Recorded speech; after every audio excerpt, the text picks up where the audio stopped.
Hey, this is Sky. Welcome to my YouTube channel. So today let's talk a little bit about addiction. I was a drug addict and an alcoholic for many years. I developed a liver problem in the year 2000 and it almost killed me. I was in the hospital. I was on my deathbed for about 6 weeks and I survived it. After that experience, I stopped drinking and I stopped using hard drugs and I went sober. February 13th, 2000 is my sobriety date, and I'm getting ready to come up on my 21-year anniversary. So I have a lot of experience of being sober. I've gone through all the various stages of sobriety, and it can be difficult, especially in the beginning. I think in the beginning, the first 2 to 3 years is the worst. It's the hardest. That's when you're really going to be tested the most. After you get beyond your first couple years of sobriety, it doesn't get so much easier where like you're skating on ice. You don't forget about being a drug addict. You don't forget about being an alcoholic. You don't stop craving, but you can handle the cravings. And then over time, those lessen. At least this is the way it was for me. One of the things they talk about in all 12-step programs, and I'm not here to promote AA or NA, handle your addiction however you want to do it. But one of the things they talk about, which is a valid point in AA or NA in the 12 steps, is to realize that in order to obtain a new life, you're going to have to give up the old one. In order to move forward, you're going to have to give up everything that the old life offered you. So you're going to have to stop hanging out in bars if you're a drunk. That's where your social scene is. That's where you meet women. That's where you have all your friends. Well, guess what? That's over. The party's over. And this is the way it was for me, and it was really hard for me to figure out in the beginning of what to do with myself, because I had spent, and I'm not kidding, 7 nights a week, Monday through Monday, at bars, every single night. And I had to figure out what else to do with my time. And the same with doing drugs, because I'd spend a lot of time out in the streets looking for money so I can get drugs, and then spend a lot of time trying to look for drugs, because sometimes it wasn't always easy just to find the stuff. It meant dealing with gang members and criminals and going down to the worst sections of town, that kind of thing. Been arrested several times, all just in the name of trying to get high in order to release the pain that I live under. Because when you're in that stage of addiction, you're no longer just partying. You're medicating, right? I mean, you're using it as medicine. Help me get through the day. I used to convince myself that all the time, that I need this beer because this helps me be more social. This helps me be more friendly. This helps me relax. This helps me forget.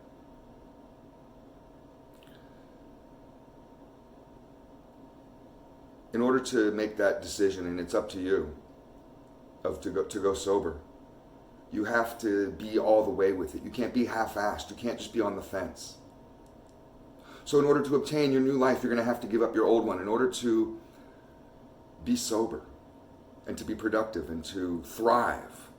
Give up that survival bullshit, because that's what you were doing as an addict. You're just barely surviving. Now you're going to thrive, and that's a choice.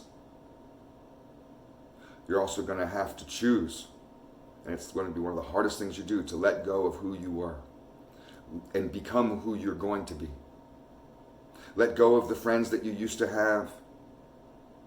You know, I went through this, and one of the problems that I had to convince myself through, it took me a long time, was that my friends that I had, even though they were still drug addicts and alcoholics, that they weren't really friends. They were just party buddies. They weren't getting to know me. They weren't interested in who Sky was. They weren't interested in my backstory or my feelings or anything real. It was all just, you want to meet me for a drink, or you want to go and get high, that kind of thing. But I thought these people were my people. I'd known that guy for 7 years. I've had this whole circle of friends for 10 years.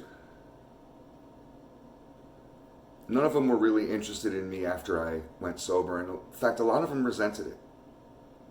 That will happen.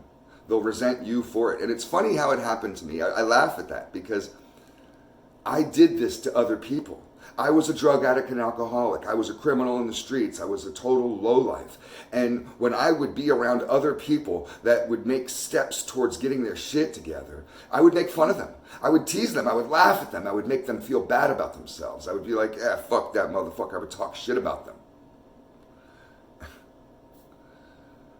Because I was still weak, and misery loves company. The sight of seeing somebody else getting their shit together, it feels like an offense, an insult. You're supposed to be down here with us. What, you think you're better than everybody now?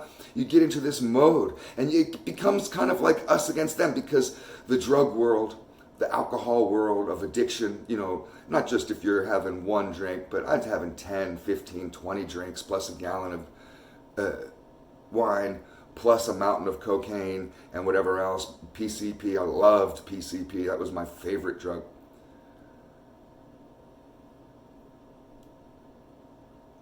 These were just people that I knew that were partying with me. They didn't really want to see me thrive, just like I didn't really want to see the other people thrive. You're supposed to be down here with me. We had plans to get fucked up together, to be miserable together, to be weak together, to use each other as kind of this fantasy of ride or die. Oh, you're my homie, and it's just weakness. You're both crutches. You don't even have a good leg to stand on, and you're using each other. Two people can make up half of a person almost, one whole person, if that. Two dope heads, two weak-ass drunks at a bar, barely functioning. And this is the relationships that I would develop with women, with friends, with guys, with everybody. This was the world I lived in. When one of them would drop out, I'd be so offended. And then all of a sudden, I did it. All of a sudden, well, it wasn't all of a sudden, it was years later. But then I found myself doing the same thing, and righteously and honestly wanting to be able to be who I am, a sober, forward-moving person. Can't we still be friends? And people weren't really vibing on me. I had a hard time understanding it. Why are you mad at me just because I chose to get my shit together? Why am I now all of a sudden being treated like I'm some kind of jerk? Just because I'm trying to be positive. That doesn't make me a jerk. This is what I thought about, but I used to be the one talking shit. It's so funny to me. It's funny how things come full circle. You don't really truly understand things until you go through them. You have to go through struggle in order to gain wisdom. Confucius said, let me get the quote right, the goody-goodies are the thieves of virtue, right? Because goody-goodies, these motherfuckers who never really been through shit, never really done shit, lived these great lives, did all the things right, went through all the steps that everybody taught them, their mentors, their parents. They went to college, right after high school, and they studied, and whatever. And when these motherfuckers go around trying to talk about virtuous bullshit, it just makes your eyes roll. Because what the fuck would you know? How the hell do you know what evil is if you've never lived it, if you've never been it?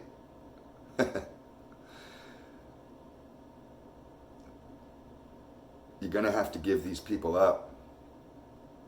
You're gonna have to give up your old friends.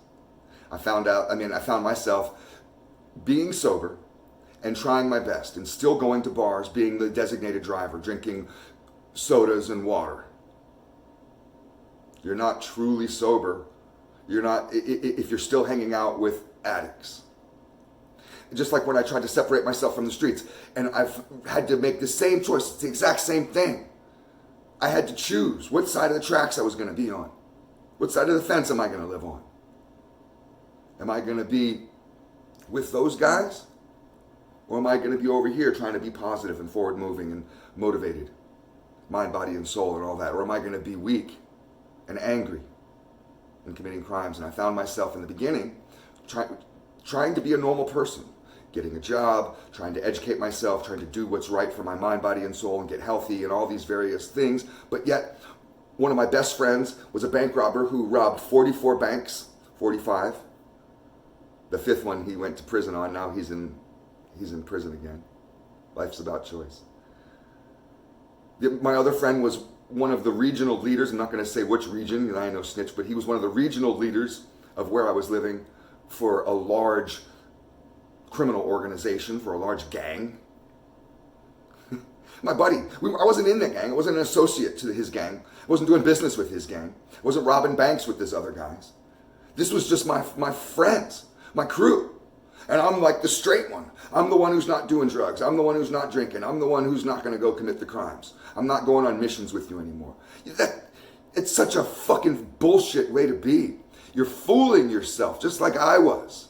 You have to drop these motherfuckers off. You have to cut them off. It's going to feel like cutting your arm off. That's what it felt like to me. It's not easy. You're cutting off a piece of yourself. And you're going to have to give up an old version of you in order to be the new version of you. It's the way this shit works. If you can't accept this, you're not really ready in your own mind. You're not ready yet to move forward. You're not ready to be sober yet if you can't give up your addict friends. You're not ready to be straight if you can't get rid of your criminal friends. You're not ready to move forward in life if you're still latching on to people who are standing still, weak little motherfuckers who are going backwards in life. That's who you are. If you're hanging out with 5 losers, you're the 6th. You know, I flip that because there's a saying that says, if you hang out with 5 millionaires, you'll be the 6th. Maybe that's true. You are who you hang out with. If you need to be alone, be alone. It's better to be alone than it is to be around a bunch of motherfuckers pulling you back. With rope around you, trying to pull you back, and every step you make, they're making fun of you, teasing you. I remember when I first got a job, a real job, 9 to 5, like a square. I was teased so heavily. Like I was the biggest loser on earth for getting a job.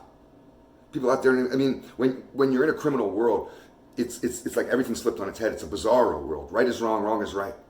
To get a job is for suckers, losers. I had gangsters, mentors, guys who were 30, 40 years older than me tell me, never get a job. Jobs are for losers and suckers and bitches and weak motherfuckers. You want to be a man?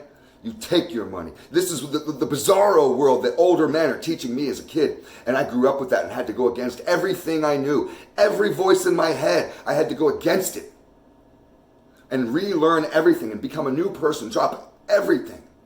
All I have left is my tattoos. Some guys get rid of those. But that's the only thing that marks me of who I used to be. And it's one of the hardest things you'll have to do. It's like cutting off an arm. So do that. That's my advice for today. Cut off your arm. Thanks for watching.